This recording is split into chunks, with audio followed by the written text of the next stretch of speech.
Hello friends, welcome back to Hindi mirror channel.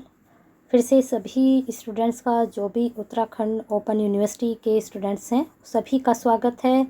बहुत ही important बात आप सभी के लिए बतानी है। BA first year, second year, third year जितने भी स्टूडेंट्स हिंदी मिरर से जुड़े हैं और जो अभी तक नहीं जुड़े हैं, जुड़ जाइए, बेल आइकन हिट कर लीजिए, सब्सक्राइब कर लीजिए, जिससे नए वीडियो के नोटिफिकेशन आपको मिलते रहें। और वेबसाइट पर जितनी भी आपके नोटिफिकेशन आते हैं, जितनी भी आपकी जानकारी आती हैं, वो सब आपको बताई जाती हैं। अगर आपने अभी तक अपना असाइनमेंट नहीं किया है, जिन स्टूडेंट्स का रह गया था असाइनमेंट और वो नहीं कर पाए थे, तो आपको बता दें कि आपकी डेट बढ़ चुकी है असाइनमेंट की। 15 अगस्त हो गई है। तो आपके लिए एक ये खुशखबरी है, क्योंकि कल लास्ट डेट थी 31। तो बहुत से स्टूडेंट्स तब भी नहीं कर पाए हैं, काफ़ी टाइम मिला भी है करने का। लेकिन जिन स्टूडेंट्स का रह गया है तो आप कर सकते हैं। 15 अगस्त आपकी लास्ट डेट कर दी गई है असाइनमेंट की। तो ये सभी के लिए बहुत ही इम्पोर्टेंट न्यूज़ थी, इसलिए मैंने कहा कि सभी स्टूडेंट थोड़ी देर के लिए बने रहें। बाकी जो आज का हम कंटेंट लेकर आए हैं, BAC 301, यानी कि जो BA थर्ड ईयर के स्टूडेंट्स हैं, उनका इको का जो फर्स्ट पेपर है वो हम लेकर आए हैं। और पेपर का आपका नाम है आर्थिक गणितीय विधियां एवं प्रारंभिक सांख्यिकी। ठीक है, mathematical economics method and elementary statics. अब यहाँ पर हम क्या बताते हैं, आपको मालूम ही है कि यूनिट वाइज सारे चैप्टर में से आपको बताया जाता है कि आपके कितने टॉपिक्स इम्पोर्टेंट हैं और ये आपको करने ही करने हैं। ये आपको बिल्कुल नहीं छोड़ने। बाकी आपके जो समझ में आता है आप उसको पढ़ सकते हैं। हम तो आपको यही बताते हैं कि यहाँ से 100% टॉपिक बनेगा। और आज हिंदी का पेपर था, BA first year, BA second year, third year का फर्स्ट पेपर 101, 201 और 301। 3-4 स्टूडेंट्स के मेरे पास कमेंट बॉक्स में सिर्फ आए हैं मैसेज। तो इतनी हेल्पफुल वीडियो मिलने के बाद तो स्टूडेंट्स के कमेंट भी आने चाहिए, लाइक भी आने चाहिए और शेयर भी ज़्यादा से ज़्यादा होना चाहिए, जिससे आपके साथ ये वीडियो औरों के लिए भी बेनिफिशियल साबित हो। तो कमेंट तो ज़रूर कीजिए, जिससे हमें भी तो पता चले कि हम जो तैयारी करा रहे हैं स्टूडेंट्स का आज पेपर कैसा हुआ है।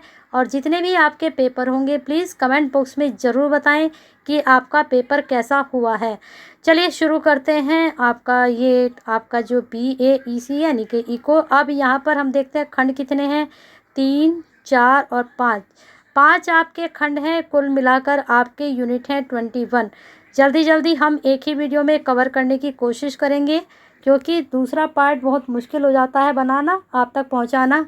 तो फटाफट हम सभी यूनिट के कवर करेंगे। फटाफट यहाँ पर देख लेते हैं, सीधा सीधा हम यूनिट पर ही चलते हैं। हमने आपको बता दिया कि 21 आपकी यूनिट है, 20 यूनिट है और 5 आपके खंड हैं। यहाँ पर देख लेते हैं, पहली यूनिट है समुच्चय, संबंध एवं फलन। यहाँ पर समुच्चय के प्रकार सारे पढ़ लीजिएगा, कहीं से कुछ भी पूछ सकते हैं। हिंदी में पूछा जा सकता है कि समुच्चय के प्रकार पर प्रकाश डालिए या समुच्चय के प्रकारों को समझाइए। ठीक है, प्रकार ही कर लीजिए इसमें से। बाकी इसको बस आप गो थ्रू कर लीजिए, थोड़ा बहुत इसको देख लीजिए। फिर चर के बारे में बहुत अच्छे से पढ़ना है, अंतःचर और बाह्य चर। ठीक है, ये 2 क्वेश्चंस आप कर सकते हैं यहाँ से फर्स्ट यूनिट में से। 100% फर्स्ट यूनिट में से क्वेश्चंस बनता ही बनता है, किसी भी तरह से आप उसको नहीं छोड़ सकते हैं। फर्स्ट और सेकंड यूनिट तो बिल्कुल भी स्किप नहीं करनी चाहिए। चलिए देखते हैं सेकंड यूनिट क्या है, अवकलन एवं आर्थिक सिद्धांत में इसका प्रयोग। क्या देखते हैं क्या है, सीमा इसमें अवकलन से क्या आशय है, ये पढ़ लीजिए। कुछ प्रमुख फलनों के अवकलन, यहाँ पर एक चर के 2 या 2 से अधिक फलनों के संयोग से बनने वाले फलनों के अवकलन के नियम। तो तीनों ही पढ़ लीजिए, 4 हैं, सॉरी ये 4 हैं, तो चारों के बारे में पढ़ लीजिए, बस इतना ही सफिशिएंट रहेगा आपके लिए यहाँ पर। बाकी देख लेते हैं, और कोई सा टॉपिक इसमें महत्वपूर्ण आपको लगा तो आप पढ़ सकते हैं। चलिए हम चलते हैं नेक्स्ट यूनिट पर, थर्ड यूनिट की तरफ हम जा रहे हैं आपकी। और थर्ड यूनिट में देख लेते हैं कौन कौन से क्वेश्चंस आपके लिए, आपके एग्ज़ाम के पॉइंट ऑफ व्यू से इम्पोर्टेंट रहेंगे। समाकलन एवं आर्थिक सिद्धांत में इसका प्रयोग। यहाँ पर आपको क्या पढ़ना है, समाकलन के कुछ नियम, यहाँ पर प्रतिस्थापन द्वारा समाकलन। और फिर यहाँ पर आप एक टॉपिक ये ले सकते हो कि अर्थशास्त्र में समाकलन का उपयोग 100% ये प्रश्न आपका बन सकता है एग्जाम में।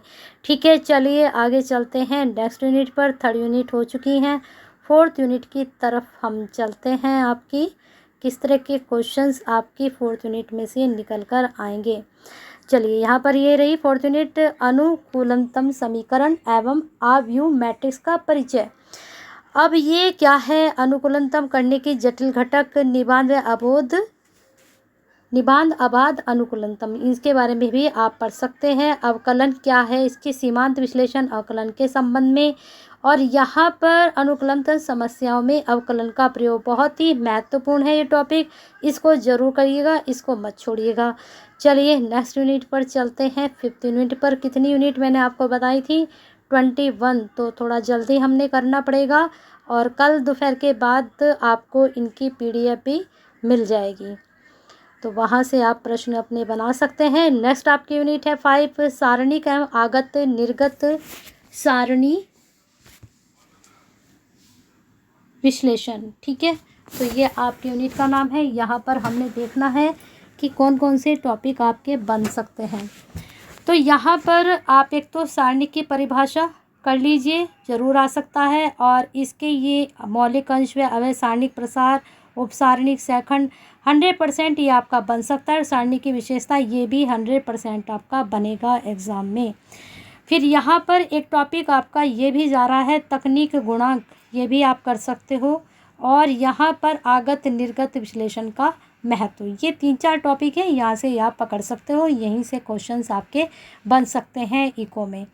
अब आते हैं नेक्स्ट यूनिट पर, आपकी कौन सी यूनिट अब आएगी, चलिए चेक कर लेते हैं कौन कौन से क्वेश्चंस आपके यहाँ से बनेंगे। 6 यूनिट पर हम आ चुके हैं। 6 यूनिट में है आंकड़ों के संकलन की विधियाँ, बहुत ही महत्वपूर्ण ये आपकी यूनिट है। यहाँ से 100% आपसे क्वेश्चंस पूछा जाएगा। एक तो आपको करना है संग्रहण के विचार से आंकड़ों के प्रकार, यही आप पढ़ लीजिए सारा, और यहाँ से प्रश्न बनेगा ही बनेगा। हो सकता है सारे आपसे लेंदी में पूछ ले जाएं, हो सकता है एक पूछ ले जाए, तो सबको गो थ्रू कर लीजिएगा। आंकड़ों के प्रस्तुतिकरण की विधियाँ, ये भी बहुत महत्वपूर्ण है। यहाँ पर देख सकते हैं आप, बिंदु रेखीय प्रदर्शन के कार्य कौन कौन से हैं, ये सारे आप एक बार को गो थ्रू कर लेना। यहाँ से कोई एक आपसे ज़रूर पूछा जाएगा। पढ़ सब लीजिए, अच्छे से पढ़ लेना है इनको, चाहे आप इनके चिरपी नोट्स ना बनाएं, लेकिन एक बार निगाह जरूर इन पर मार लेना। चलिए आगे चलते हैं। बिंदु रेखा की तुलना में चित्रों के गुण, ये वाला कर लीजिए। आंकड़ों का प्रदर्शन, ग्राफीय चित्र एवं ग्राफ चित्र की उपयोगिता, ये आप कर लीजिए, ये बन सकता है एग्जाम में आपके। आगे चलते हैं। कल आपके जो प्रीवियस क्वेश्चन पेपर है वो मैं अपलोड करूँगी। ठीक है, कल शाम तक तो नहीं, यहाँ पर हाँ दोपहर तक मैं आपको देखती हूँ, हो जाए तो आपके अपलोड पेपर। चलिए 8 यूनिट पर हम आ चुके हैं। केंद्रीय प्रवृत्ति की माप 100%, यहाँ से भी क्वेश्चन आपके निकल कर आएंगे। सांख्यिकी माध्यों के प्रकार, ठीक है, ये आपको करना, ये सारे प्रकार आप पढ़ लीजिएगा। आगे चलते हैं। सारा तो नहीं हम छोड़ सकते ना, हम तो जो अच्छा है और लगता है कि ये आपके एग्ज़ाम में आएगा ही आएगा, उसी यूनिट को हम कवर कराते हैं और उन्हीं क्वेश्चंस को हम पकड़ते हैं आपके। यहाँ पर अपकिरण की माप, यहाँ पर अपकिरण की माप एवं रीति, बस इतना, और चतुर्थक विचलन, माध्य विचलन पढ़ लीजिए, यही प्रश्न आपके बनेंगे एग्ज़ाम में। आगे चलते हैं। कौन सी यूनिट है अब आपकी, फटाफट आपको क्लियर कर देते हैं, क्योंकि तैयारी आपको करनी है। टॉपिक क्लियर हो गए तो बहुत ज़्यादा हेल्प भी हो जाती है। विषमता और प्रथु शीर्षत्व क्या होता है, विषमता का माप, बावले का विषमता माप, फिर केली का विषमता माप, बस यही 2 विषमता माप पढ़ लीजिए। फिर यहाँ प्रथु शीर्षत्व क्या है, इसके बारे में पढ़ लीजिए। कार्ल पियर्सन का V2Y2 गुणांक पढ़ लीजिए। ठीक है, बस इतना ही यहाँ पर, और यहाँ से भी 100% आपका प्रश्न निकल कर आएगा आपके एग्ज़ाम में। चलिए हम नेक्स्ट यूनिट की तरफ चलते हैं। आपकी बुक जिनके पास नहीं है उनकी मैं हेल्प करूँगी, उनको जो है बुक आपको डाल दूँगी टेलीग्राम चैनल पर। टेलीग्राम चैनल का लिंक आपको डिस्क्रिप्शन में मिल जाएगा, वहाँ आप चेक कर सकते हो। कमेंट बॉक्स में भी मैं बता देती हूँ जो स्टूडेंट मुझसे पूछते हैं। चलिए आगे देखते हैं। द्विचर आंकड़ों का विश्लेषण, यहाँ पर आप क्या पढ़ सकते हैं, सहसंबंध विश्लेषण में विश्लेषण का महत्व पढ़ लीजिए, बस यहाँ पर महत्व पढ़ लीजिए। और प्रतिगमन विश्लेषण में न्यूनतम वर्ग विधि, और इस बस इतना ही पढ़ लीजिए यहाँ पर। चलिए आगे चलते हैं, आपके नेक्स्ट क्वेश्चन पर क्या निकल कर आ रहा है। इको में ज़्यादा सिलेबस है और थोड़ा जो है एक दूसरे से यूनिट मिली जुली नहीं होती है, जैसे हिंदी में होता है, हिस्ट्री में होता है, एक दूसरे से यूनिट थोड़ा अटैच होती है, इसमें सब कुछ अलग होता है यूनिट का। यहाँ पर आ चुके हैं सहसंबंध पर, इसकी उपयोगिता मैं तो 100%, सहसंबंध के प्रकार है 100% कर लीजिए, ठीक है। अब आते हैं नेक्स्ट आपका, यहाँ पर आप देख सकते हैं स्पीरमैन की कोटि अंतर्विधि, ये भी आप कर सकते हैं। अब चलते हैं आपकी नेक्स्ट यूनिट पर, कौन सी यूनिट है, अभी आपकी यूनिट चल रही है, उसके बाद कौन सी यूनिट आपकी आती है हम चेक कर लेते हैं एक बार, किस तरह के क्वेश्चंस आपके वहाँ से निकल कर आएंगे। अब यूनिट 13 पर हम आ चुके हैं, प्रतिगमन विश्लेषण। ये आप जो है ऊपर पढ़ चुके हैं, अब यहाँ थोड़ा एक्सप्लेनेशन इसका कुछ डीपली किया गया है, इसका भी आप उपयोगिता महत्व पढ़ लीजिए, प्रतिगमन की रेखाओं के बारे में पढ़ लीजिए, और इसके जो है बस इतना ही कर लीजिए, और प्रकार कर लीजिए, बस 3 टॉपिक यहाँ से कर लीजिए, क्योंकि प्रकार, परिभाषाएं, सीमाएं, यही सब ज़्यादातर एग्ज़ाम में पूछे जाते हैं, विशेषताएं, ठीक है, यही सब पूछा जाता है। बाकी आपको जो सही लगता है आप उनको भी तैयार ज़रूर कीजिएगा। अंतर्गणन व बाह्य गणन से आप क्या समझते हैं, ठीक है, इन दोनों की विधियां पढ़ लीजिए, बस इतना ही इनके बारे में पढ़ लीजिए, और इनकी कौन कौन सी विधियां हैं उनके बारे में अच्छे से पढ़ लीजिए। प्रश्न यहाँ से भी आपका 100% बन सकता है।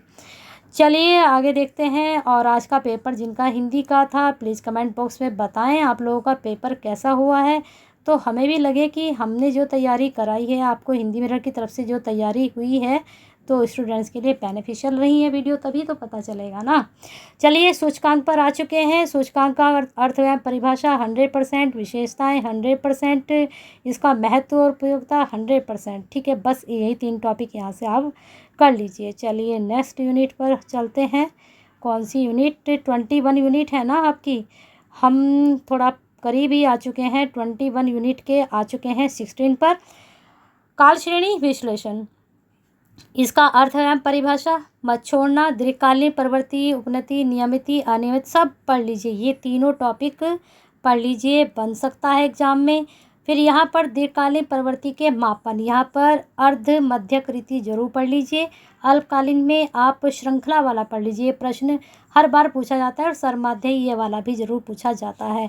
बाकी जब मैं प्रीवियस क्वेश्चन पेपर आपके लिए लेकर आऊँगी, 2 साल के तो नहीं डाल पाऊँगी, लेकिन हाँ 1 ईयर का 20 या 19 का या फिर 20 का आपके लिए मैं अपलोड करने की कोशिश करूँगी, जो 2 घंटे वाला पेपर आया था, तो आपको थोड़ा आइडिया हो जाएगा कि किस तरह का पेपर एग्ज़ाम में आता है।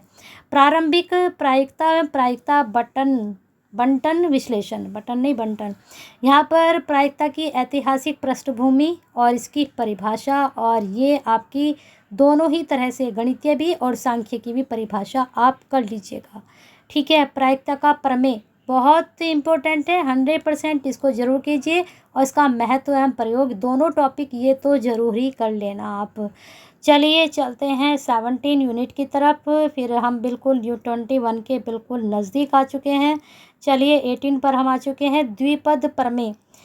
अब यहाँ पर क्या पढ़ना है, द्विपद बंटन या द्विपद प्रमेय, द्विपद बंटन या प्रमेय का विस्तार, ठीक है, और द्विपद बंटन का स्वरूप, ये बस इतना कर लीजिए, बस इतना ही बहुत रहेगा, मुझे लगता है इतने ही टॉपिक बहुत रहेंगे। और आगे योग प्रमेय के बारे में भी आप पढ़ सकते हैं। और हाँ, विशेषताएं मत छोड़िएगा, उपयोगिता और महत्व बिल्कुल मत छोड़िएगा, बाकी जो टॉपिक आपको इसमें से लगते हैं वो आप कवर कर सकते हैं। बाकी हमने जो बताना था वो क्वेश्चन हम आपको बताते चल ही रहे हैं कि ये वाले इस यूनिट से प्रश्न आपके लिए महत्वपूर्ण रहेंगे, और जो हम बता रहे हैं उसमें से आपका कुछ नहीं तो 70-80% पेपर सही जाएगा।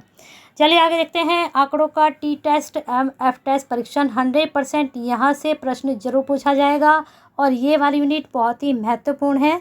चलिए देख लेते हैं, स्टूडेंट टी परीक्षण एफ परीक्षण दोनों परीक्षण पढ़ लीजिए, और यहाँ से फिर इसके आगे यूनिट में इनका डीपली थोड़ा पूछा जाएगा आपसे क्वेश्चंस। चलते हैं नेक्स्ट यूनिट पे, थोड़ा चेक कर लेते हैं। पहले उसके बारे में आप पढ़ेंगे, परीक्षण के बारे में, फिर यहाँ पर परीक्षण के बारे में आपसे डीपली पूछा जाएगा। जन्म मृत्यु सांख्यिकी विश्लेषण, ये भी आपकी 100% यूनिट बनेगी। जन्म मृत्यु सांख्यिकी विश्लेषण क्या है, जन्म दर क्या है, उचित जन्म दर के कारण क्या है, यहाँ से तो बिल्कुल भी मत छोड़ना।